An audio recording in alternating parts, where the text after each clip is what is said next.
नमस्कार सांग मैंने शुभ संध्या पुणी एक नुआ ब्लॉग को आपण मानक अनेक अनेक स्वागत। आशा करछे आपण माने समस्ते भलर थिबे सुस्थ थिबे माँ कृपारू आमे माने भी भलर अच्छु। आज तो रविवार समय ए 7:50 होगलानी। से मार्केट जाइथिले संध्या बेले सेठु थाकी मते फोन करछन्ते कि चलो रेडी हो जिबा लक्ष्मी पूजा बुली जिबा। मु कहली मु जीविनी मोर दुनिया काम अच्छी मु जीविनी। से कहलो कि काम अच्छी जदि तो बाहर को जीवा बाहर खाई पी के आसवा आउ कि काम। मु कहली खाइबा पीवा खाली काम कि आउ किछि कोन घर काम नै मु जीविनी। से बहुत बाध्य कले तो बाध्य कलारु एबे मु रेडी होउची। रेडी कौन से क्रीम पाउडर टिके लगेबा सिंदूर तो पिंधिबा ही पिंधिबा आउ टिके लिपस्टिक। आमे स्त्री लोक बाहर को जीवा आउ लिपस्टिक न लगे जीवा सेटा तो हेई परिबनी। सब रेडी रुडा हेगला परे मु लिपस्टिक लगेली। सत कथा कहले सेमती हेवी सज से भला किछि फंक्शन थिले ओकेजन थिले रेडी हुए नले नॉर्मल क्रीम पाउडर लिपस्टिक आ सिंदूर तो आमे लगेबा ही लगेबा माने ता बिना हमर गति नाही बस सेतिंग आउ किछि नाही। सेति से जेतले फोन कले फटकिना गोटे ड्रेस पिंदेली तापरे रेडी हे गेली।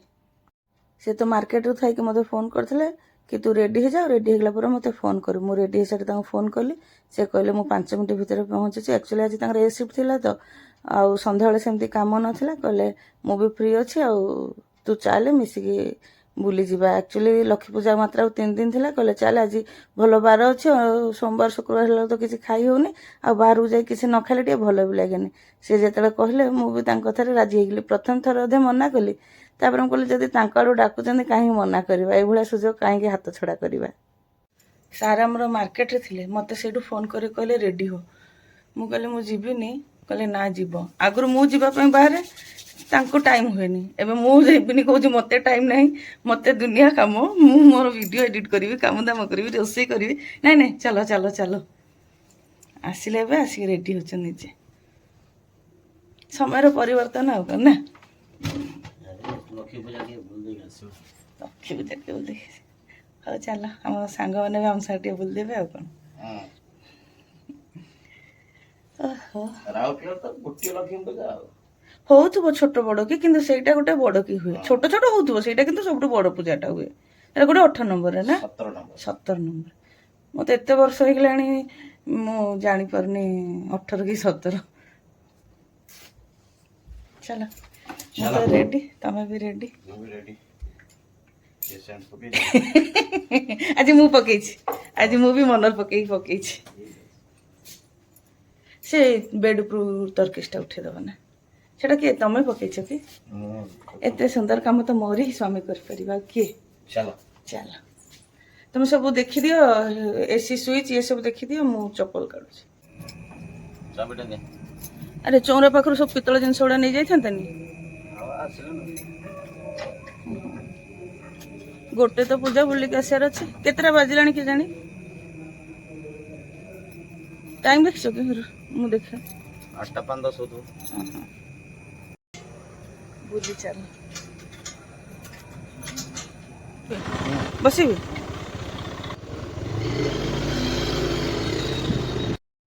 एटा गोटे फिल्म हॉलटा सांग मैंने देखु जो मैंने तो राउरकेला रोचंदी से माने जानी जो मैंने राउरकेला बाहर मो वीडियो देखुचंदी से कही दउची ए हॉलटा कोणार्क टॉकीज हॉल ना 10 वर्ष है यहाँ बंद थी एबे पुणी स्टार्ट होती तो ये कहले कि हॉलटा स्टार्ट होगलानी माने पुणी चालू है दिने आसी कोने फिल्म देखी जी हम कहले हो तुम जदि डाकुच ताले निश्चय देखिया आसवा।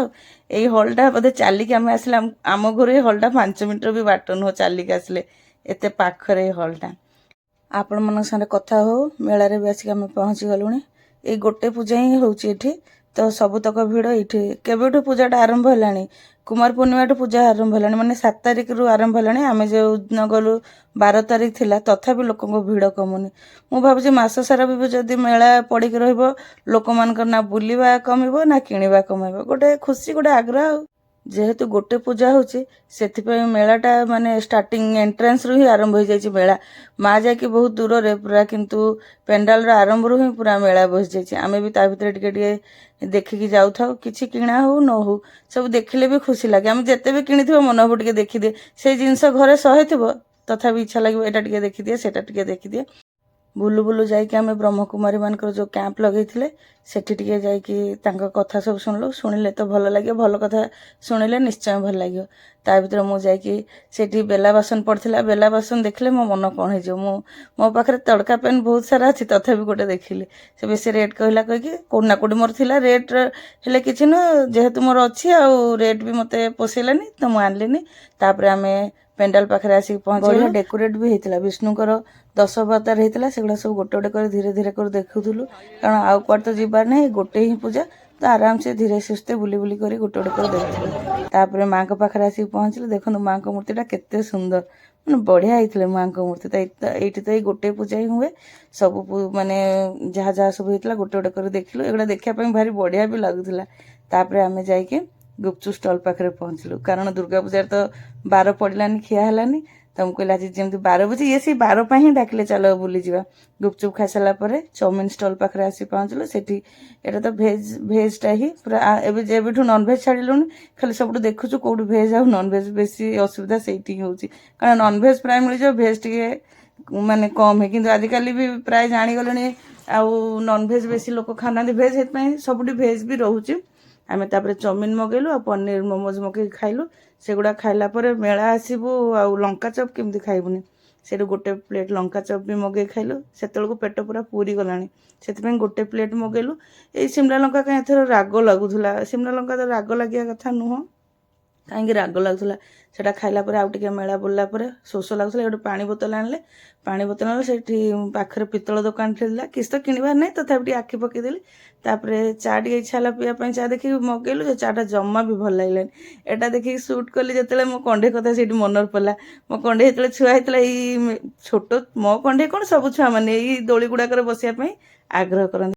ମେଳାରୁ ବାହାରିଲା ବେଳେ କହିଲି କ'ଣ ଗୋଟେ ଥଣ୍ଡା ଥଣ୍ଡା ତ ଖାଇବା, ଏତେ ଜିନିଷ ଖାଇଲେଣି।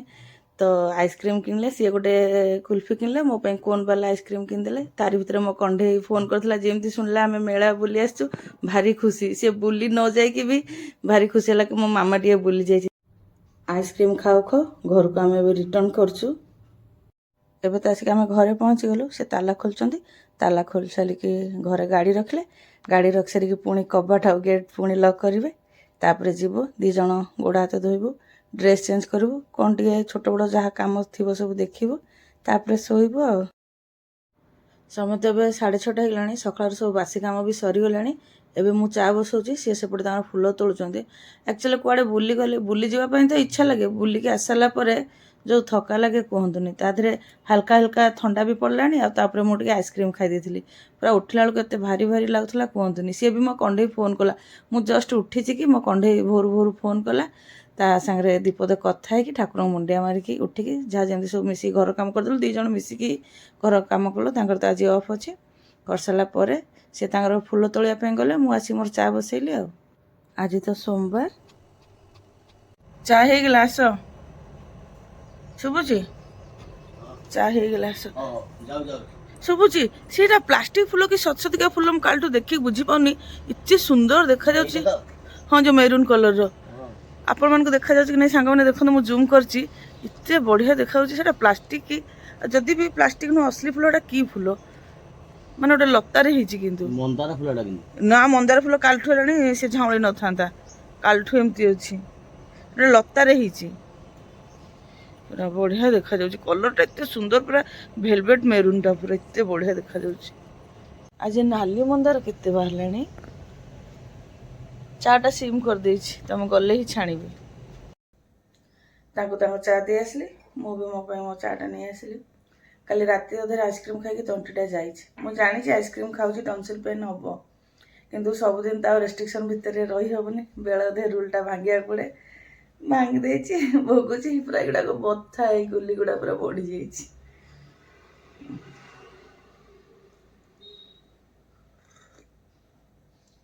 ଚା ପିଇକି ଯିବି, ବାସନ 2ଟା ଅଛି ମାଜିବି, ବେଶୀ ବାସନ ନାହିଁ, ଅଳ୍ପ ବାସନ ଅଛି, ମାଜିବି, ଗାଧୋଇବି, ତାପରେ ପୂଜା ପାଠ ହେବ ଆଉ। ଚା ପିଇ ତ ସାରିଲି, ବେଡ୍ ଉପରେ କପଡ଼ା ସବୁ ପଡ଼ିଛି, ପଛରେ ଫୋଲ୍ଡ ହେବ। ଯାଏ ବାସନ ମାଜିଦେବି, ଗାଧୋଇବି, ଗରମ ପାଣି ଟିକେ ବସେଇବି। ବାସନ ମାଜିଲା ଭିତରେ ଗରମ ପାଣି ହେଇଯିବ, ମୁଣ୍ଡ ଧୋଇବି ଆଜି, ତାପରେ ଗାଧା ପାଧା ପୂଜା ପାଠ ହେବ ଆଉ। ମୁଁ ଭାବୁଥିଲି ଅଳ୍ପ ବାସନ ଅଛି, ଦେଖିଲା ବେଳକୁ ମାଜିଲା ବେଳକୁ ପୁରା ଦୁନିଆ ବାସନ, ପୁରା ଗୋଟେ ଝୁଡ଼ି ଫୁଲ୍ ହେଇଗଲା। ଏଇ କାମ ତ ସରିଗଲା, ଏବେ ନେକ୍ସଟ କାମକୁ ଯିବା। ଗାଧୋଇବା ପାଧୋଇବା। ମୁଁ ଗାଧୋଇବା ପାଇଁ ବାହାରିଥିଲି, ସାର୍ଙ୍କର ନିର୍ଦ୍ଦେଶ ହେଲା ଯେ ଆଉ ଥରେ ଚା ଦିଅ, ସିଏ ବି ସ୍ପେଶାଲ ଚା, ଯେମିତି ତାଙ୍କର ପୁରା ଓଠ ପାଟି ସଟିଯିବ ଏଇଭଳିଆ ଚା। ସିଏ ଗାଧୋଇ ସାରିଲେଣି, ଦେଖିଲା ବେଳକୁ ମୋ ଗାଧୁଆ ଏପର୍ଯ୍ୟନ୍ତ ହେଇନି। ତାଙ୍କରି ଯୋଗୁଁ ଲେଟ୍ ହୁଏ। ସିଏ ଯେବେ ରହିବେ ନିଜେ ତରତରକି କାମ କରିଦେବେ, ଆଉ ମୋତେ ତାଙ୍କ ଚକରରେ ଲେଟ୍ ହେଇତେ ଯିବ। ଯାଏ ସ୍ୱାମୀ ଯେତେବେଳେ ଆଜ୍ଞା କଲେଣି ଚାଟା ବସାଏ। ସ୍ୱାମୀଙ୍କ ଆଜ୍ଞା ତ ଆଉ ଅବଜ୍ଞା କରିହେବନି, ମାନିବାକୁ ପଡ଼ିବ। ଚାଟା ବସେଇ ଦିଏ ତାହେଲେ। ବେଶିକି ଚିନି ବେଶିକି ଅମୁଲ ପକେଇକି ବସେଇଦେଲି ତାଙ୍କ ଚା। ନିଅ ଚା ପିଅ ଆଉ କୁହ ଯେମିତି ଅର୍ଡ଼ର ଦେଇଥିଲ ସେମିତି ହେଇଛି କି ନାହିଁ। ନା ଅର୍ଡ଼ର ଦେଇଦେଲେ ପୁରା ଗାଢ଼ା କି କରିବୁ, ମିଠା କରିବୁ ଯେମିତି ମୋ ଓଠ ପାଟି ସଟିଯିବ। ଅତରାସିଆ କରିବେ ଚା ପିଇବା ପାଇଁ, କିନ୍ତୁ ଘଣ୍ଟେ ଲଗେଇବେ ପିଇଲା ବେଳକୁ। ତମେ ଗଲ, ତମ ଯୋଗୁଁ ମୋ କାମ ଡେରି ହେଉଛି, ତମେ ବାହାରିକି ଯାଅ ଜଲ୍ଦି ଚା ପିଇକି। ରହିଲେ ଅସୁବିଧା, ନ ରହିଲେ ଅସୁବିଧା। ଇଏ ଭାଇ କ'ଣ କରିଛ? ଲୁଙ୍ଗିଟା କୋଉଠି ଥାଉ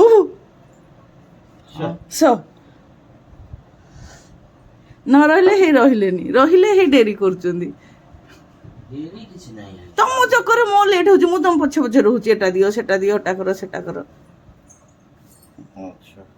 ଆଚ୍ଛା ହଉ, ଚାଟା କେମିତି ହେଇଛି? ଯେମିତି ଅର୍ଡ଼ର ଦେଇଥିଲ ସେମିତି ହେଇଛି? ତାହେଲେ ଦିଅ ଚା ବାବଦରେ ପଇସା ପତ୍ର। ସଟି ଯାଉଛି ତ ଦିଅ ଚା ବାବଦରେ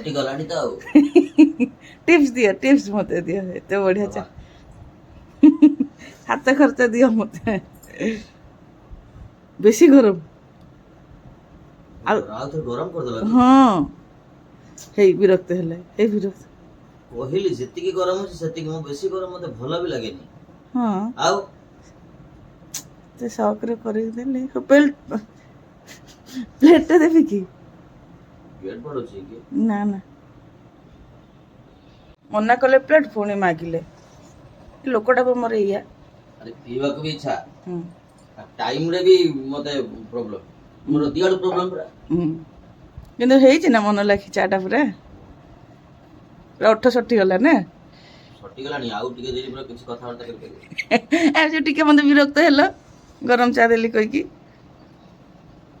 ବିରକ୍ତ କ'ଣ, ବ୍ରେନ ଗୋଟେ ଜିନିଷ ଚିନ୍ତା କରିଦେଇଥିବ ଏଇଟା ପରେ ଏଇଟା ହବ, ସେଇଟାକୁ ସେଇଟା ନହେଲେ ସେ ଚିନ୍ତାଟା ମୋର ନୁହଁ, ସମସ୍ତେ ଟେନସନ ହେଇଯିବ। ତାହେଲେ ମୋ ଉପରେ ବିରକ୍ତ ହବ ନା, ଆଉ କାହା ଉପରେ ହବ? ବ୍ରେନ କାହା ଉପରେ ଦେଖେନି, ପୁଅ ଝିଅ ସ୍ତ୍ରୀ ମା ବାପ କିଛି ଦେଖିବନି, ସମସ୍ତଙ୍କ ପାଇଁ ବରାବର। ହଁ ସିଏ ତ ସତ କଥା। ହଉ ଆରାମସେ। ଏ ଭାଇ ପାଣି ଭଳିଆ ପିଇଦେଲେ ରେ। ମୋ ପରିଶ୍ରମକୁ ସବୁବେଳେ ତମେ ପାଣିରେ ମିଶେଇ ଦିଅ ଏମିତି। ଗାଧୋଇ ପାଧୋଇ ତ ପୁରା ରେଡ଼ି, ଯାଏ ପୂଜା କରିଦେଇକି ଆସେ। ପୂଜା କରିସାରିଲା ପରେ ହିଁ ଯାଇକି ଲୁଗାପଟା ଶୁଖେଇବି। ଖାଲି ଏଇଟା ମୁଣ୍ଡ ପୋଛିଥିଲି, ଏଇଟା ଆଗେ ଟିକେ ଖରାରେ ଖେଳି ଦେଇକି ଆସେ। ଲୁଗା ସବୁ ସ୍ପିନିଂରେ ଅଛି, ପୂଜା କରିସାରିକି ଆସିକି ଲୁଗା ସବୁ ଶୁଖେଇବି। ସମୟ ତ 11:10 ହେଇଗଲାଣି। କାଲି ଏତେବେଳକୁ କେତେ କାମ ହେଇଗଲାଣି, ଏପର୍ଯ୍ୟନ୍ତ କିଛି ହେଇନି। ଯାଏ ରୋଷେଇ ବସାବସି କରେ। ଏଙ୍କରି ଯୋଗୁଁ ମୋର ଲେଟ୍ ହେଇଗଲା। ଇଏ ରହିଲା ମାନେ ମୋର ଲେଟ୍ ହେବ। ତାଙ୍କରି ପଛରେ ଦୌଡ଼ି ଦୌଡ଼ି ଏଟା ଦେ ସେଟା ଦେ, ଏଟା କର ସେଟା କର। ତାପରେ ସେ ରହିଲା ମାନେ ତାଙ୍କ ସାଙ୍ଗେ ଟିକେ କଥା ହେଇଯା। କଥା ହଉ, କାମ କଲେ ତ ଲେଟ୍ ହବ ହିଁ ହବ। ଆଉ ଏକଲା କ'ଣ କାହା ସାଙ୍ଗରେ କଥା ହେବାର ନାହିଁ, କାମ କରତେ ଯିବା କଥା। ଆଉ ଯାହା ହଉ, ରୋଷେଇ ତ କରିବା। ସୋମବାର ସବୁ ସାଧାରେ ହବ। ସାଧାରେ ହବ ମାନେ ଅରୁଆ ଭାତ ଡାଲମା ଖଟା ହବ ହିଁ ହବ।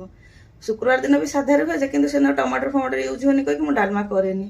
ଟମାଟର ନ ପଡ଼ିଲେ ଯେ ଡାଲମା ଭଲ ହବନି ତା ନୁହଁ, ହବ, କରେନି। ଆଉ କୋଉଠି ନା କୋଉଠି ମାଙ୍କ କୃପାରୁ ଶୁକ୍ରବାର ଦିନ ଯାହା ବି କଲେ ପୁରା ଅମୃତ ଭଳିଆ ଲାଗେ। ତ ଯାଏ ରୋଷେଇବାସ ବସାବସି କରେ। ମୋର ଆଜି ଗୋଟେ କଥା ମନେ ପଡୁଛି। କଣ୍ଢେଇ ଯେତେବେଳେ ବାହାରକୁ ଗଲା, କହିଲା ମାମା ଏବେ ତମେ ଡାଲମା ନିର୍ଭୟରେ ଖାଇପାରିବ, କାରଣ ତାକୁ ତ ଡାଲମା ପସନ୍ଦ ନୁହଁ। ଆଉ ମାନେ 3ଟା ଲୋକ, ତା ପାଇଁ ଅଲଗା କରିବି, ଆମ ପାଇଁ ଅଲଗା କରିବି, ସେଥିପାଇଁ ଡାଲମାଟା ଏତେ କରେନି। କହିଲା ଏବେ ମୁଁ ବାହାରକୁ ଯାଉଛି, ତମର ଯେବେ ଇଚ୍ଛା ତେବେ ଡାଲମା କରି ଖାଇପାରିବ। କିନ୍ତୁ ଦେଖିଲା ବେଳକୁ ସେ ଯିବା ଏଠି 2-2.5 ମାସ ହେଇଗଲାଣି, ଡାଲମା କ'ଣ କି 2-4 ଥର ହେଇଥିବ କି ନାହିଁ। ଗତ ସୋମବାର ରାତିରେ, ଯେହେତୁ ସୋମବାର ମୁଁ ଥରେ ଖାଏ, ରାତିରେ ଖାଇଥିଲି ତ ରୁଟି ଭଜା କରିଥିଲି, ଆଉ ଦିନ ବେଳେ କିଛି କରିନଥିଲି।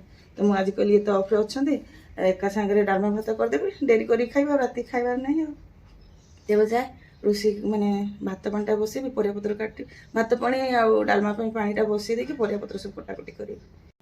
ପରିବା ସବୁ କାଟିବା ପାଇଁ ରେଡ଼ି କରିଦେଇକି ଆସିଲି। ଏବେ ଡାଲମା ପାଣିଟା ବସେଇ ଦେଇକି ଡାଲି ଧୋଇକି ପକେଇଦେବି, ଯିବି ତାପରେ ପରିବା କାଟିବି।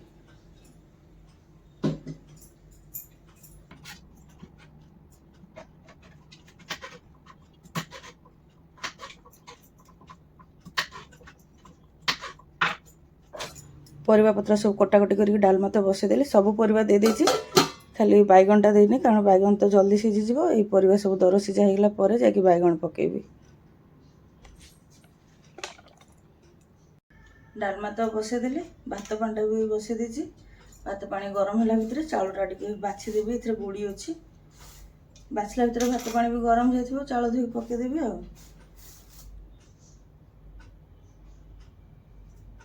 ଟିକେ ଟାଇମ୍ ଏପଟ ସେପଟ ହେଇଯିବ ନା, କାମଟା ପୁରା ବିଗିଡ଼ିଯିବ। ମାଇଣ୍ଡରେ ବି ଚାଲୁଥିବ ନା, ଡେରି ହେଇଗଲା। ସେ ଯେତିକି ଡେରି ହେଇନଥିବ ମାଇଣ୍ଡ ଆହୁରି ସେତିକି ଡେରି କରେଇଦେବ। ଡାଲମା ତ ତାର ସିଝୁଛି, ଭାତ ପାଣିଟା ଟକମକି ଫୁଟିନି। ଅରୁଆ ଚାଉଳ ପାଇଁ ପାଣିଟା ଟିକେ ଟକମକି ଫୁଟିଲେ ହିଁ ଅରୁଆ ଭାତଟା ଭଲ ହେବ। ମୁଁ କହିଲି ତା ଭିତରେ ଯାଉଛି ନହେଲେ ଖଟା ପାଇଁ ଟମାଟର ଗୁଡ଼ା ସବୁ କଟାକଟି କରି ରଖିଦିଏ। ଟିକେ ଥକା ଥକା ଲାଗୁଛି କାହିଁକି, କାମ ଟିକେ ଲେଟ୍ ହେଇଗଲେ ନା ମାଇଣ୍ଡରୁ ହିଁ ଥକା ହେଇଯାଏ, ତ ଦେହ ବି ଥକା ଥକା ଲାଗେ। ଭାତ ପାଣି ଗରମ ହେଇଯାଇଥିଲା, ଚାଉଳ ଧୋଇକି ପକେଇ ଦେଇକି ଆସିଲେ। ମୋର ନା କାଲି ବୁଲି ଯିବାର ନଥିଲା, ମୋର କାଲି ବୁଲି ଯିବାଟା ଏକଦମ ଭୁଲ ହେଇଗଲା। ମାନେ କାଲି କାମ ସବୁ ବି ପଡ଼ିଛି। ରୋଷେଇ କେତେବେଳେ କରିବି, ରୋଷେଇ ସରିଲା ପରେ ପହର ଦିନର ଭିଡ଼ିଓ ସବୁ ପଡ଼ିଛି, ତାକୁ ଏଡ଼ିଟ୍ କରିବି। ଆଜି ହେବ ଯଦି ପୋଷ୍ଟ କରିବି। ମାନେ ଏଇ ଘର କାମ କେତେବେଳେ ସରିବ, ତାକୁ କେତେବେଳେ ଏଡ଼ିଟ୍ କରିବି। କାରଣ ଭିଡ଼ିଓ ସୁଟ୍ କରିଦେବେ ପୁଣି ତାକୁ ଏଡ଼ିଟ୍ କଲା ମାନେ 2-3 ଘଣ୍ଟା ଭଳିଆ ଲାଗିଯାଏ। ମାନେ ଏଙ୍କ କଥାରେ ମୋର କାଲି ଯିବାର ନଥିଲା। ଏଙ୍କ ଯୋଗୁଁ ତ ଏକରେ ମୋର କାମ ସବୁ ଲେଟ୍ ହେଲା। ପୁଣି କାଲି ସିଏ ଡାକିଲେ ବୁଲି ଯିବାର, ବୋଲି ଡାକୁଛନ୍ତି ପଳାଏ, ବୁଲିଗଲି। ଭଲ ତ ଲାଗିଲା ବୁଲି ଯାଇକି। ଏବେ ସବୁ କାମ ଗୁଡ଼ାକ ଭାବିଲା ବେଳକୁ ମୋ ମୁଣ୍ଡ କଣ ହେଇଯାଉଛି, କେତେବେଳେ କେଉଁ କାମ ସାରିବି କହିକି। ପୁଣି ସବୁ ରୋଷେଇ ସରିଲା ପରେ, ଯଦି ରୋଷେଇ ସରିଯିବ ତାଙ୍କ ସିଏ ଆସିନଥିବେ, ତା ଭିତରେ ଯଦି କିଛି ଏଡ଼ିଟ୍ କରିହେବ କରିଦେବି। ଦେଖେ କ'ଣ ହେଉଛି, ନହେଲେ ଖାଇଲା ପରେ କରିବି। କିଛି ବୁଝିପାରୁନି କେତେବେଳେ କେଉଁ କାମ କରିବି କହିକି। ଡାଲମା ତ ଏପଟେ ବଘାରି ଦେଲି, ଧନିଆ ପତ୍ର ବି କାଟିକି ରଖିଛି ଦେବି, ଆଉ ଜିରା ଲଙ୍କା ଗୁଣ୍ଡ ସବୁ କରିଛି ତାକୁ ଦେବି। ଯେଉଁମାନେ ସବୁ ରେଗୁଲାର ମୋ ଭିଡ଼ିଓ ଦେଖୁଛନ୍ତି, ପୁରୁଣା ଭିଡ଼ିଓ ଗୁଡ଼ାକରେ ତ ସବୁ ମୁଁ ଡାଲମା ରେସିପି ବହୁତ ଥର ସେୟାର କରିଛି। ଆଉ ଯେଉଁମାନେ ନୂଆ ଦେଖୁଛନ୍ତି, ଯଦି ମୁଁ କେମିତି ଡାଲମା କରେ ତା ରେସିପି ଦେଖିବାକୁ ଚାହୁଁଛନ୍ତି, ମୋ ସର୍ଟ ଭିଡ଼ିଓରେ ଡାଲମାର ରେସିପି ପକାଇଦେବି, ଆପଣମାନେ ଯାଇକି ଦେଖିପାରିବେ। ଡାଲମା ବଘାରିଦେଲି, ଭାତ ହେଇଗଲା, ଏବେ ଗାଳୁଛି। ଭାତଟା ଗାଳି ଦେଇକି ଖଟା ତ ସବୁ କଟାକଟି କରି ରେଡ଼ି କରିଛି, ଖଟାଟା ବସେଇଦେବି। ୟା ଭିତରେ ମୋତେ ସେ ଫୋନ୍ କଲେ, ଗୋଟେ ଏମିତି କଥା କହିଲେ ମୋ ମୁଣ୍ଡ ଗରମ ହେଇଗଲା। ସେ ଆସନ୍ତୁ କ'ଣ କହିଲେ ମୁଁ କହିବି, ମାନେ ଏଡ଼େ ବିରକ୍ତ କରୁଛନ୍ତି।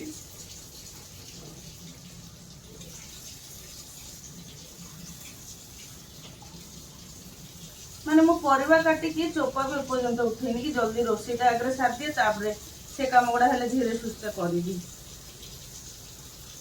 ଗୋଟେ କାମ କଲା ବେଳକୁ ଆଉ ଗୋଟେ କାମ ହେଇଯାଉଛି।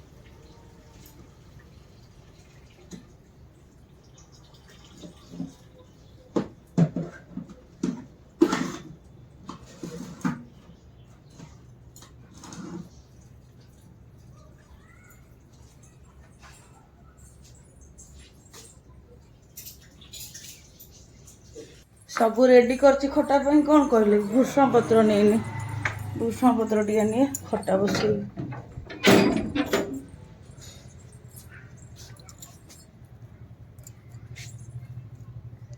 ମଝିରେ ମଝିରେ ପୋକ ହେଇଯାଉଛି ଗଛରେ, ପୁଣି ଟିକେ ଭଲସେ କଅଁଳୁଛି। ଏମାନେ ବି କ'ଣ କରିବେ ପ୍ରକୃତିର ନିୟମ ଆଗରେ।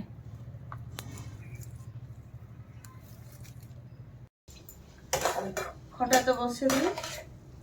ଭୃଷଣ ପତ୍ରଟା ଆଣିଥିଲି ପକାଇବାକୁ, ମାନେ ଛୁଙ୍କ ଦେଲା ବେଳେ ପକାଇବାକୁ ଭୁଲିଗଲି, ଉପରୁ ଦେଇଦେଲି।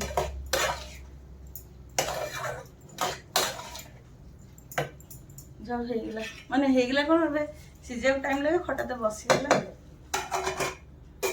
ମିନିମମ୍ 10 ମିନିଟ୍ ଲାଗିବ ଟମାଟର ସିଝିଲା ବେଳକୁ। ଭାତଟା ବି ଗାଳିଥିଲି, ଉଠେଇ ଦିଏ।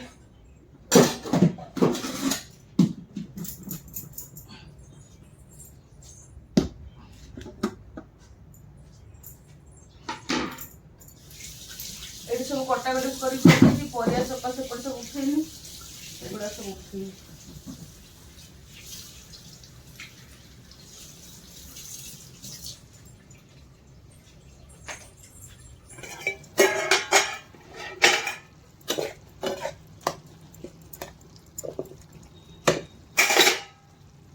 ଏ କିସମିସ୍ ଦୁଇଟା କେବେଠୁ ରହିଲାଣି ମୁଁ ଖଟା କରୁଛି ତ ପକେଇ ଦିଏ। କେବେଠୁ ଗୋଟେ ରହିଲାଣି ମନରେ ପଡ଼ୁନି କେଉଁଥିରେ କ'ଣ ପକେଇବାକୁ ବୋଲି ଖଟା ତ କରୁଛି ପକେଇ ଦିଏ।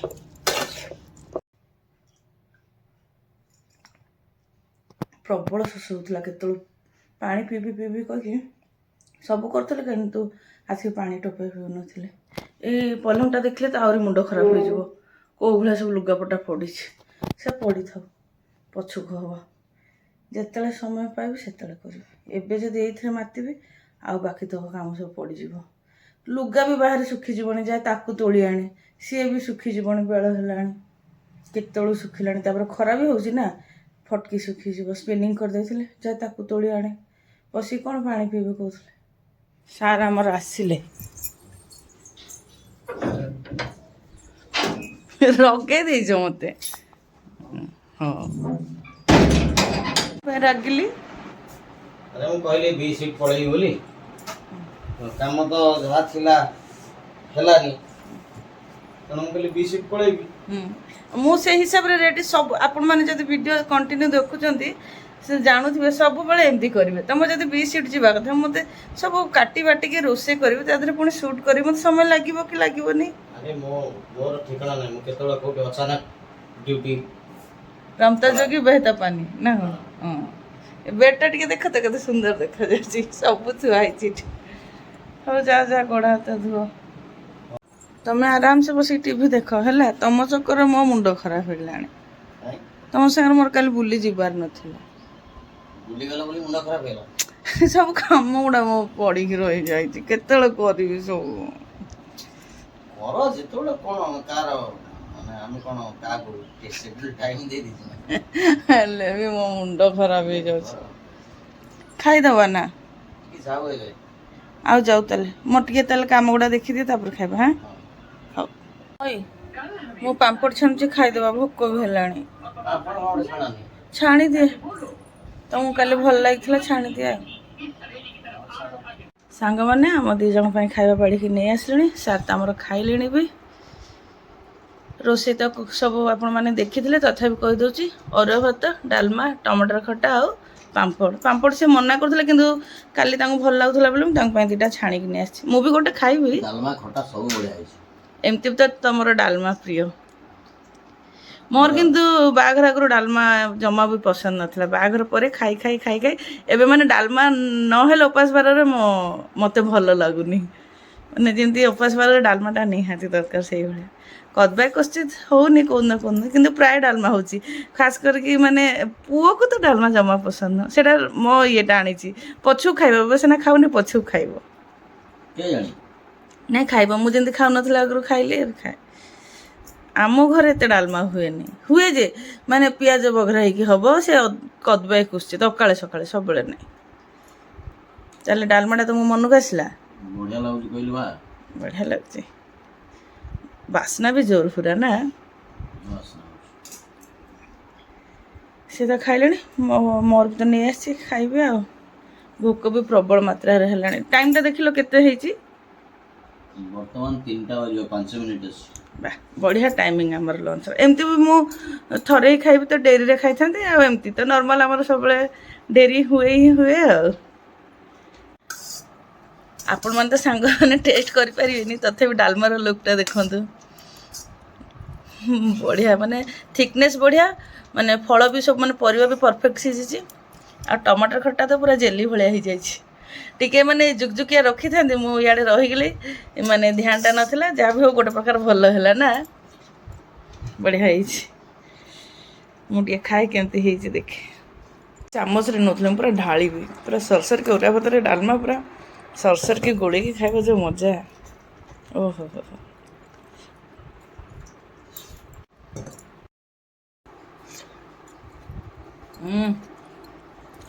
ହେଇଛି ବଢ଼ିଆ ହେଇଛି। ଉପାସ ବାରରେ ଏଗୁଡ଼ାକ ଖାଇଦେବେ ପୁରା ଆତ୍ମା ଶାନ୍ତି। ଖାଇବା ତ କମ୍ପ୍ଲିଟ୍ ହେଇଗଲା। କେମିତି ଲାଗିଲା ଖାଇବା? ବଢ଼ିଆ ଲାଗେ। ନୋ ଡାଉଟ୍ ଏ ଖାଇବା ତ ବଢ଼ିଆ ହିଁ ଲାଗିବ। ଅରୁଆ ଭାତକୁ ଡାଲମାକୁ ଖଟା। ତେବେ ଯାଉ ଆଜିର ବ୍ଲଗ୍ଟିକୁ ମୁଁ ଏଇଠି ରଖିଦେଉଛି। ଆଶା କରୁଛି ବ୍ଲଗ୍ ପସନ୍ଦ ଆସିବ। ପସନ୍ଦ ଆସିଲେ ଲାଇକ୍ କମେଣ୍ଟ ସେୟାର କରିବେ। ଫେସବୁକ୍ ଦେଖୁଥିଲେ ଫଲୋ କରିଦେବେ।